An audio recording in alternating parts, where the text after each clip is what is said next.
Sin lugar a dudas que el mayor atractivo de los jóvenes que participan en una Jornada Mundial de la Juventud son las ocasiones de encuentro con el Santo Padre. Así ha sido desde los tiempos de San Juan Pablo II, luego con Benedicto XVI y ahora, por supuesto, con el Papa Francisco.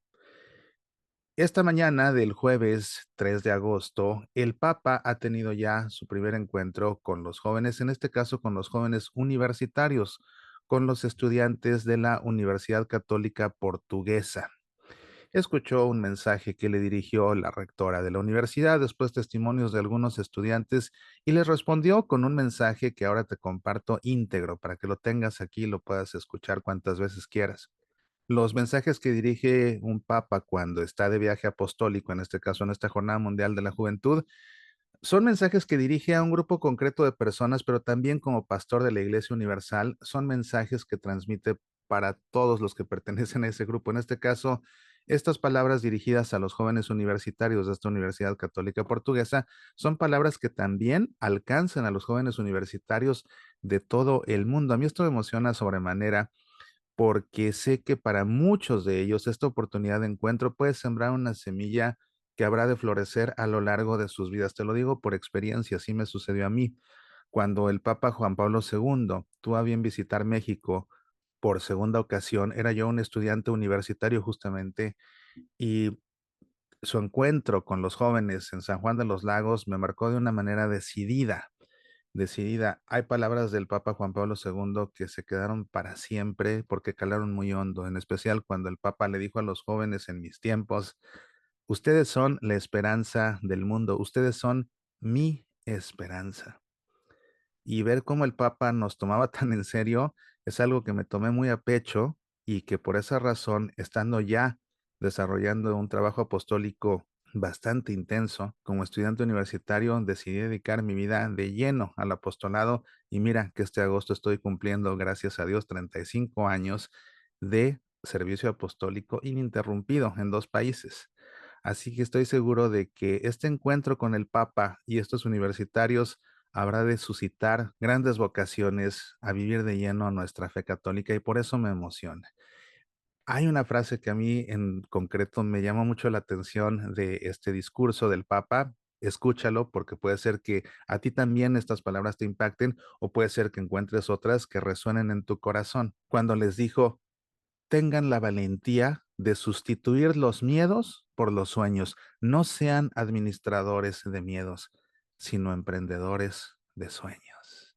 Juventud, divino tesoro, esa edad universitaria en la que los jóvenes están dispuestos y comienzan a comerse el mundo a puños, pero hay algunos que se quedan frenados por los miedos y qué triste es ver cómo a la vuelta de la vida los miedos pasan factura, una factura que se convierte en fracaso en todos los ámbitos, no solo en el profesional, para ellos como estudiantes, sino también en el familiar, en el apostólico, en el social. Por eso es que hay que dejar atrás los miedos, apostarle más bien a los sueños. Y qué bonita esta exhortación del Papa. No sean administradores de miedos, sino emprendedores de sueños.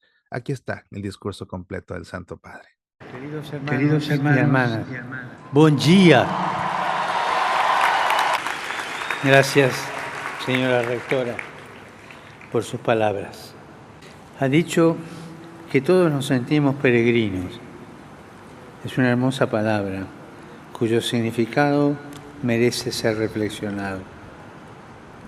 Literalmente significa dejar de lado la rutina cotidiana y ponernos en camino con un propósito, moviéndonos a través de los campos o más allá de los confines, es decir, fuera de la propia zona de confort, hacia un horizonte de sentido. En el término peregrino vemos reflejada la conducta humana, porque cada uno está llamado a confrontarse con grandes preguntas que no tienen respuesta, una respuesta simplista o inmediata, sino que invitan a emprender un viaje, a superarse a sí mismos, a ir más allá. Es un proceso que un universitario comprende bien, porque así nace la ciencia. Y así crece también la búsqueda espiritual. Peregrino es caminar hacia una meta o buscando una meta. Siempre está el peligro de caminar en un laberinto donde no hay meta, tampoco hay salida. Desconfiemos de las fórmulas prefabricadas, son laberínticas. Desconfiemos de las respuestas que parecen estar al alcance de la mano, de esas respuestas sacadas de la manga, como cartas de juego trucadas. Desconfiemos de esas propuestas que parece que lo dan todo sin pedir nada. Desconfiemos. La desconfianza es un arma para poder caminar adelante y no seguir dando vueltas. Una de las parábolas de Jesús dice que el que encuentra la perla de gran valor es aquel que la busca con inteligencia y con espíritu de iniciativa y logra todo, arriesga todo lo que tiene para obtenerla. Buscar y arriesgar, estos son los dos verbos del peregrino, buscar y arriesgar. Pessoa dijo de un modo atribulado pero acertado que estar insatisfecho es ser hombre. No debemos tener miedo de sentirnos inquietos, de pensar que lo que hemos hecho no basta. Estar insatisfechos en este sentido y en su justa medida es un buen antídoto contra la presunción de autosuficiencia y contra el narcisismo. El carácter incompleto define nuestra condición de buscadores y peregrinos. Como dice Jesús, estamos en el mundo, pero no somos del mundo. Estamos caminando hacia. Estamos llamados a algo más, a un despegue sin el cual no hay vuelo. No nos alarmemos entonces si nos encontramos interiormente sedientos, inquietos, incompletos, deseosos de sentido y de futuro, con saudade do futuro.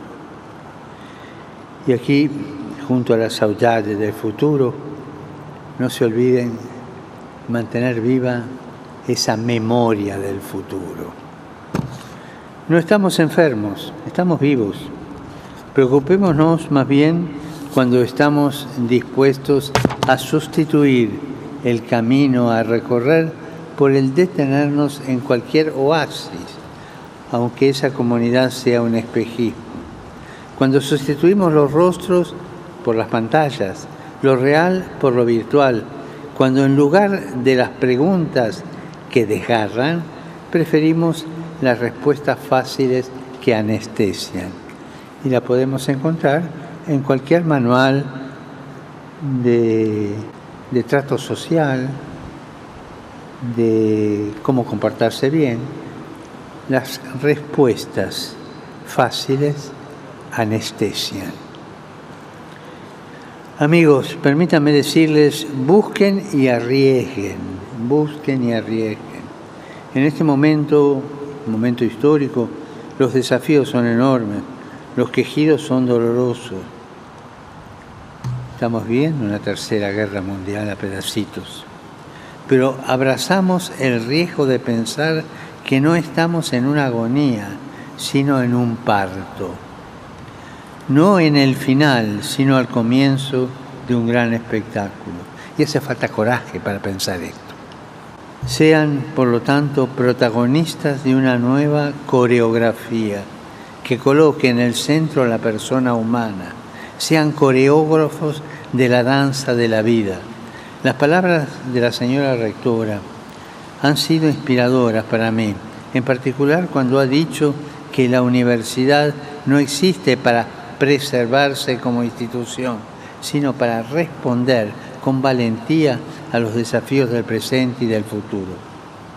La autopreservación es una tentación, es un reflejo condicionado del miedo que hace mirar la existencia de un modo distorsionado. Si las semillas se preservaran a sí mismas, desperdiciarían completamente su potencia generadora y nos condenarían al hambre. Si los inviernos se preservaran a sí mismos, no existiría la maravilla de la primavera. Tengan, por tanto, la valentía de sustituir los miedos por los sueños. Sustituyan los miedos por los sueños. No sean administradores de miedos. No sean administradores de miedos, sino emprendedores de sueños.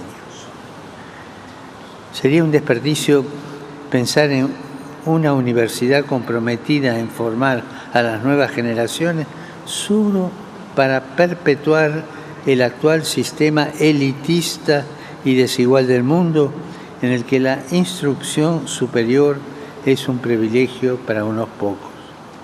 Si el conocimiento no es acogido como responsabilidad, se vuelve estéril.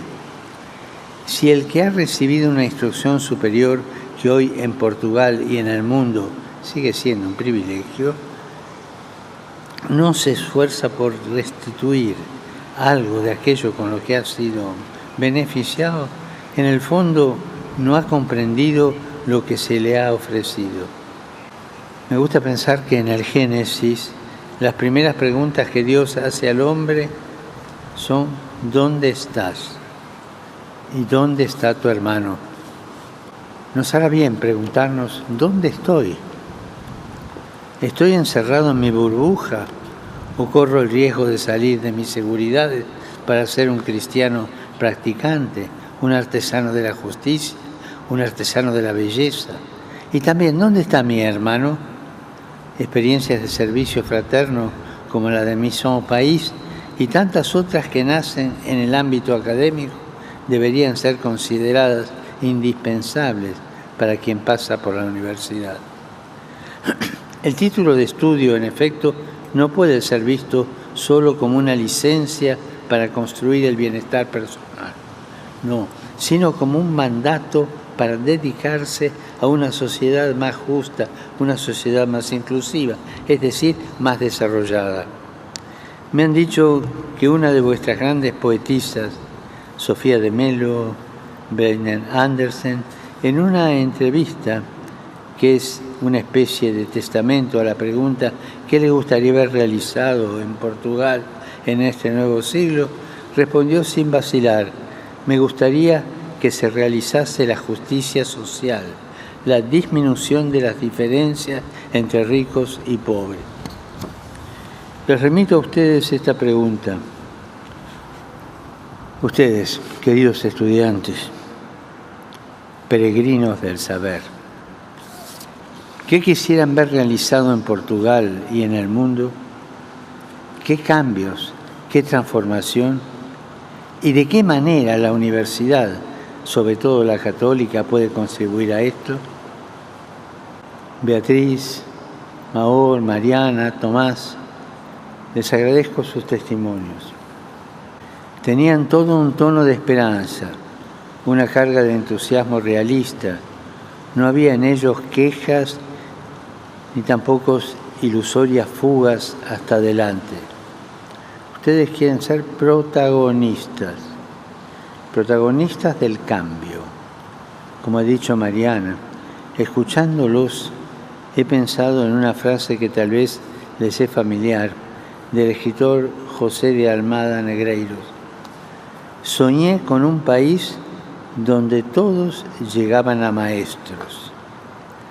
También este anciano que les habla, pues ya estoy viejo, sueña que vuestra generación sea una generación de maestros. Maestros en humanidad, maestros en compasión, maestros en nuevas oportunidades para el planeta y sus habitantes, maestros de esperanza y maestros que defiendan la vida del planeta amenazada en este momento por una grave destrucción ecológica.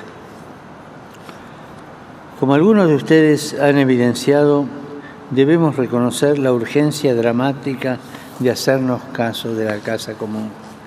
Sin embargo, esto no se puede hacer sin una conversión del corazón y un cambio en la visión antropológica que está en la base de la economía y de la política.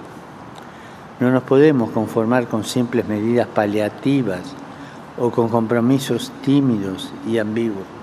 En este caso, los términos medios son solo una pequeña demora en el derrumbe. No olviden esto. Los términos medios son solo una pequeña demora en el derrumbe. Se trata más bien de hacerse cargo de lo que lamentablemente sigue siendo postergado, es decir, la necesidad de redefinir lo que llamamos progreso y evolución, porque en nombre del progreso se ha abierto el camino a una gran regresión. Estudien bien esto que les digo. En nombre del progreso se ha abierto un camino hacia una gran regresión. Ustedes son la generación que puede vencer este desafío y tienen todos los instrumentos científicos y tecnológicos más avanzados, pero por favor no caigan en la trampa de visiones parciales. No olviden que necesitamos de una ecología integral. Necesitamos escuchar el sufrimiento del planeta junto al de los pobres. Necesitamos poner el drama de la desertificación en paralelo al de los refugiados. El tema de las migraciones junto al del descenso de la natalidad. Necesitamos ocuparnos de la dimensión material, de la vida dentro de una dimensión espiritual. No crear polarizaciones, sino visiones de conjunto. Gracias, Tomás, por haber dicho que no es posible una auténtica ecología integral sin Dios, que no puede haber futuro en un mundo sin Dios.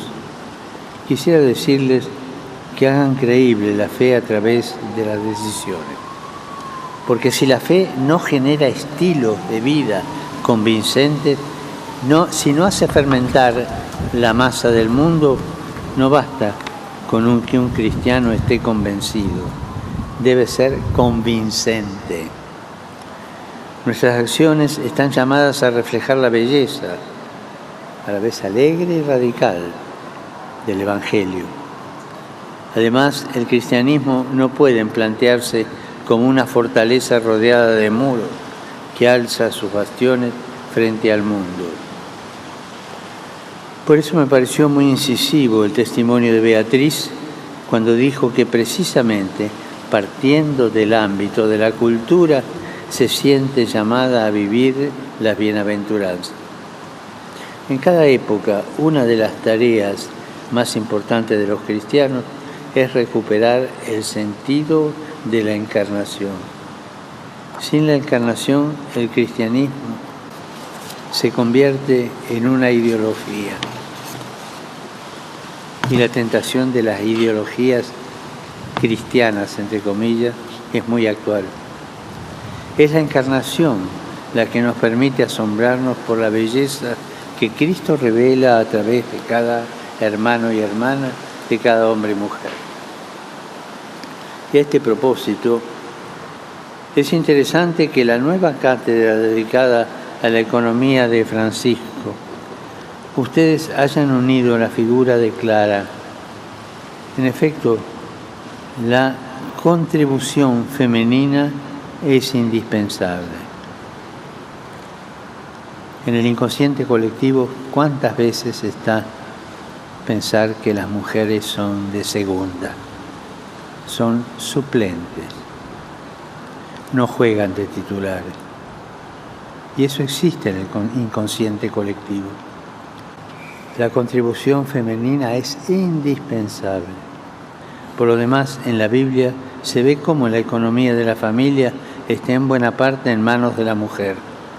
Ella, con su sabiduría, es la verdadera regenta de la casa, que no tiene como objetivo exclusivamente el beneficio, sino el cuidado, la convivencia, el bienestar físico y espiritual de todos. Y además, el poder compartir con los pobres y los forasteros. Y es apasionante comprender los estudios económicos desde esta perspectiva, con la intención de restituir a la economía la dignidad que le corresponde para que no esté en manos del mercado salvaje y de la especulación.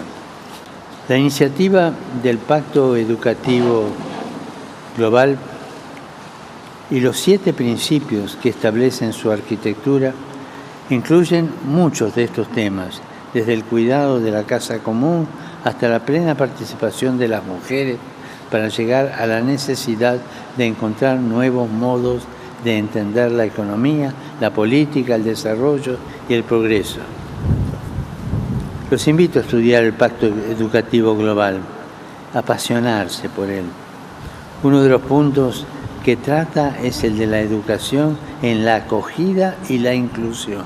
Y no podemos fingir no haber oído las palabras de Jesús en el capítulo 25 de Mateo. Estaba de paso y me alojaron. He seguido con emoción el testimonio de Maor, cuando he evocado lo que significa vivir con el sentimiento constante de la falta de un hogar, de una familia, de unos amigos. De haber quedado sin casa, sin universidad, sin dinero, cansada y exhausta y abatida por el dolor y las pérdidas. Nos ha dicho que recuperó la esperanza, porque algunos creyeron en el impacto transformador de la cultura del encuentro. Cada vez que alguien practica un gesto de hospitalidad, provoca una transformación. Amigos, estoy muy contento de verlos como una comunidad educativa viva, abierta a la realidad y consciente de que el Evangelio no es un mero adorno, sino que anima las partes y el conjunto. Sé que vuestro itinerario comprende distintos ámbitos: el estudio, la amistad, el servicio social, la responsabilidad civil y política, el cuidado de la casa común y las expresiones artísticas. Ser una universidad católica quiere decir sobre todo esto, que cada elemento está en relación con el todo y que el todo se encuentra en las partes. De este modo, mientras se adquieren las competencias científicas, se madura como persona en el conocimiento de sí mismo y en el discernimiento del propio camino. Camino sí, laberinto no. Entonces, adelante. Una tradición medieval cuenta que cuando los peregrinos del Camino de Santiago se cruzaban, uno saludaba al otro exclamando Ultreia y el otro respondía El Suseia. Son expresiones de aliento para continuar la búsqueda y el riesgo de caminar, diciéndonos mutuamente, vamos, ánimo, sigue adelante. Y esto es lo que yo también deseo para todos ustedes con todo mi corazón. Gracias.